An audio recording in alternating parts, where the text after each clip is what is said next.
If your pre-inked stamp is starting to run low, refilling it is quick and easy and will help you get many more clean impressions.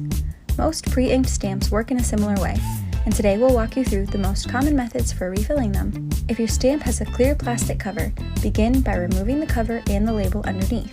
This will reveal the ink reservoir. Add 2 to 3 drops of flash ink into each reservoir. Then allow the stamp to rest for several hours so the ink can fully absorb. Be sure to use the same ink color as before to maintain consistent results. If your stamp does not have a clear plastic cover, you can usually remove the entire top half of the stamp to access the reservoirs. Again, apply 2 to 3 drops of ink to each, and let the stamp sit for a few hours before using. For other types of pre-inked stamps, or if you need further assistance, our customer service team is always happy to help.